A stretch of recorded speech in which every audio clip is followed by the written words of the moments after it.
You've likely heard that creating your dream life is difficult, that it demands strict rituals, endless visualizations, flawless affirmations, and a constant struggle to keep your energy high. But what if I told you that quantum manifestation is actually shockingly easy? So easy, in fact, that almost no one practices it properly. Right now, you are living within a quantum field, a field unlimited in potential, a field that responds not to your hard work, but to your state of alignment. And still, most people treat manifestation like a battle. They attempt to overpower reality with force. They repeat affirmations they don't trust, picture outcomes they secretly doubt, and force positivity while their body remains trapped in fear, scarcity, and stress. And this is where everything collapses. Because in the quantum world, force creates resistance. Let's bring this back to its essence. Quantum manifestation isn't about chasing what you want. It's about stepping into the version of reality where it's already yours. It's not about shifting the outer world first. It's about tuning the inner frequency that draws that version to you. The quantum field carries every possibility: success and failure, love and loneliness, health and illness, abundance and struggle. All of it already exists as waves of potential. But here's the twist. A wave doesn't collapse into lived experience until it meets a focused observer. That's you, your focus, your energy, your emotion. These are the architects of reality. Yet most people get trapped in a loop. They're observing from fear. They're staring at what's absent. They're vibrating lack while wishing for abundance. And in quantum language, this isn't signal, it's static. You've been told to chase desires, but true manifestation is becoming the version of you who no longer needs to chase. It's the version of you that knows, I am already connected with the reality I seek. The field is waiting for my clarity. My role isn't to push harder, but to align sharper. So why don't most people do this? Because simplicity unsettles. Because releasing control feels unnatural. Because surrender feels like quitting.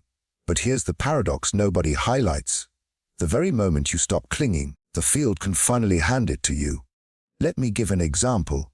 Recall a time something came without effort. Maybe you bumped into the right person by chance, received an opportunity you weren't even chasing, or had a breakthrough idea when you weren't forcing. What was the pattern? You weren't straining, you weren't gripping. You were open, present, receptive. That's quantum manifestation in action. Whether you knew it or not, the field wasn't listening to words, it was reading energy. You can affirm, I am wealthy, 1,000 times. But if your body hums with fear, if your chest holds on to scarcity, if your nervous system is addicted to struggle, the field mirrors that chaos back. Not out of cruelty, but precision. Which leads to the radical truth. Manifestation begins when you stop chasing and start being. You are the frequency. You are the signal. You let your inner state lead instead of force. But here comes the big question. What exactly does the field read? Just thoughts, just emotions, beliefs, or action?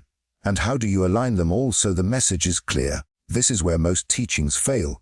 They target only one piece, thoughts or feelings, without addressing the whole. They say, think positive, without releasing stored trauma. They say, visualize, without healing sabotage in the subconscious. They say, affirm success, while the nervous system still braces for failure. But the quantum hears the integrated signal, the full embodied frequency. That's why alignment isn't just mental. It's a full system, full body, full field calibration. In the next part of this path, we'll unpack how the field really functions, why the observer effect matters, what wave collapse actually means, and how your subconscious transmits signals without your awareness. We'll uncover the science that looks like magic, and I'll reveal why manifestation works best when you stop trying so hard. So here's my question for you, one to sit with before we continue. Where in your life are you forcing so hard that you've become your own block? Ready to step deeper into the quantum? Let's go further into the mystery you've already been touching unknowingly. The field doesn't answer wishes, it responds to coherence. At its core, manifestation isn't just thoughts, or emotions, or actions alone. It's how all three align into a clean signal the field can receive without distortion. Think of the quantum field as a cosmic translator. When your mind, heart, and actions are in harmony, the signal is sharp, the vibration steady, and the response almost immediate. But when you think one thing, feel another, and act in contradiction, the message becomes garbled. The field mirrors not order, but chaos. This is where the observer effect comes alive, one of the cornerstones of quantum physics. On the quantum scale, particles exist as pure potential, a wave function. But when an observer, you, focuses on one possibility, the wave collapses into an actual event. Reality locks in, the unseen becomes seen. But here's the catch. The observer isn't just your conscious mind, it's also the subconscious. Meaning, even if your conscious mind longs for abundance, if your subconscious is tuned to scarcity, fear or survival, the field catches that hidden broadcast. The subconscious becomes the true observer, collapsing a reality you never consciously chose. This is why so many feel stuck. They align their surface mind while ignoring the deeper program. And in the quantum, the subconscious signal always dominates. But here's where it gets fascinating. Scientists like Joe Dispenza and Bruce Lipton have shown that the heart produces an electromagnetic field far more powerful than the brain's. This heart field radiates outward, interacting with the greater quantum field. When the heart and brain move in coherence, the signal is strong and unified. When they're divided, the message is weak and scattered. This is why manifesting only from the mind often fails. Without the emotional resonance, the felt coherence, the field can't read a clear signal to mirror back. And this is where most miss the point. They try to think their way into change when in truth they must feel their way into alignment. You cannot just tell the field your desire. You must become the vibrational match to it. That means tuning your body, your breath, your beliefs, your nervous system, your daily choices. It's not a single ritual, it's a lived practice. Let's bring it to life with an example. Imagine you want to manifest love. You write affirmations, create vision boards, imagine your ideal partner. But if underneath you carry wounds of unworthiness, if your nervous system expects rejection, if your heart stays armored, the field reads the tension. It feels the split, and what returns is more longing, more searching, more almost but not quite. Not because the universe punishes, but because it mirrors the dominant frequency. So what's the move? The move is coherence. Feeling whole now, embodying the emotions of your desire before it arrives, living from the state of already having it. That's what collapses timelines into form. You become the vibration first, the outcome follows. It may sound complex, but the truth is simple. The less you cling to the outcome, and the more you stabilize your inner state, the quicker the field responds. This is why the title says it's simple, yet almost no one practices it. Because the human mind loves complication. It craves steps, hacks, formulas, but the quantum isn't a machine. It's a mirror, a partner, alive and responsive, waiting for your steady, coherent presence. So here's your invitation. Take a deep breath. Notice how your body feels as you listen. Notice the grip of tension. Notice the quiet stories underneath. And for a moment, soften. Loosen the hold. Let the need to fix and force dissolve. Feel what it's like to be okay, here and now, without anything changing. This is your entry point. Before we continue, I invite you to anchor this. If you feel a spark awakening, if something in you is lighting up, hit subscribe. Join this space, this conversation, this community. In the comments, write one word, the energy you choose to embody this week. Maybe it's trust, maybe joy, maybe peace. Whatever arises first, that's your signal. Share it, name it, let it take form. Because the moment you name it, you step into alignment with it. Ready to uncover why this part of manifestation is rarely taught, the part so simple it feels like cheating?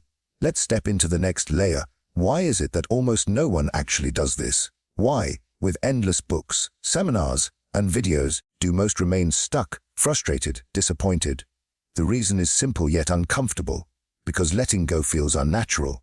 The human mind is addicted to control. We're trained to believe that effort equals worth, that the more we struggle, the more we deserve, that pushing harder guarantees success. So when we meet a system like quantum manifestation, where the key is coherence, alignment, surrender, it scrambles our conditioning.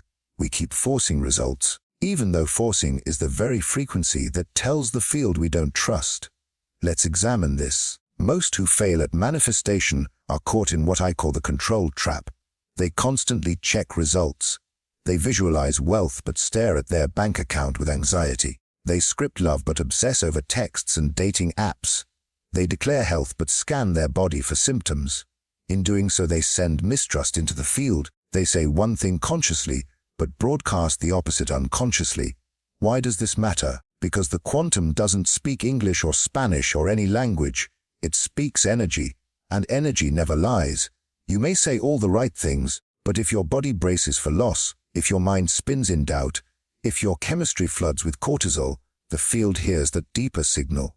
This is why so many are exhausted. They are busy doing, but from a place of vigilance, scarcity, lack, and so they loop. They manifest more waiting, more efforting, more lack. They are not living the timeline of already having. They're living the timeline of trying to get. And it gets subtler. The subconscious runs about 95% of your life. It controls habits, emotions, beliefs, identity. You may consciously want to shift, but if your subconscious carries stories like, "I'm not enough, life never works, I must struggle," those stories collapse the wave into the same old results. That's why affirmations without embodiment ring hollow. That's why visualizations without nervous regulation fail. That's why action without aligned identity burns you out. So what's the path forward? First, see manifestation not as an add-on but a full system recalibration. It's a remembering, a becoming. It's about living as the version of you already inside the timeline you desire before proof shows up outside. For instance, if you want abundance, you practice abundance now, not later, but now. You treat yourself with care, generosity, presence. You stop micromanaging outcomes and start embodying trust. If you want love, you practice loving yourself now. You open your heart, soften your defenses, become the partner you wish to meet. You stop seeking approval and live as though you are already enough, because you are. If you want health, you stop obsessing over flaws and nurture what works. You shift from survival into vitality. You thank the body you have while guiding it towards strength. And here's the paradox. When you stop needing, it comes faster, not because the universe tests you, but because you stop being the block. So let me ask you, where are you still gripping the steering wheel? Where are you still forcing, chasing, tracking? What would happen if you loosen by just 10%? Hold that question. This isn't passivity. It's shifting from control into co-creation. And that shift, subtle yet revolutionary, is when manifestation truly begins. Next, we'll explore simple but overlooked practices to realign your system, regulate your state, and become a clear signal to the field. We'll see how to dissolve resistance without bypassing feelings, how to build subconscious trust, how to step into your desired timeline as though it's already here. Here's my reflection for you. Where are you gripping so hard that you've become your own block? Because here lies the secret almost nobody tells. You don't manifest what you want, you manifest what you are. This isn't philosophy. It's law. The field doesn't answer your words or your perfect affirmations. It answers the vibration of your being, the energy you carry into every moment. That signal builds over time, not in what you do, but in how you are. Imagine it like a radio. If you want jazz, you don't beg the radio for jazz while tuned to heavy metal. You shift the dial. You match the station. Manifestation works the same way. You cannot call in a timeline while vibrating with the frequency of the one you're leaving. So how do you shift the dial? By becoming aware of your current frequency. Not just what you think, but how you feel. How do you move through the day? How do you breathe under stress? What stories loop beneath awareness? Most of us manifest unconsciously. We recycle the same states, the same signals, and the field faithfully mirrors them back. The shift begins when you break the loop, not with force, but with presence. It can be a conscious breath in anxiety, a hand to your heart when doubt rises, a bold question, what would the me who already has this do right now? And then, acting from that place. Here's the secret, the quantum doesn't need perfection, it only needs coherence. Coherence arises when your thoughts, emotions, and actions flow together. When you stop thinking one thing, feeling another, and doing something else. When your whole being hums with unity. In that state, even briefly, you create gravity in the field. Reality bends toward you. And practically, if you want to live abundance, you live generosity, not only with money, but with time, attention, energy,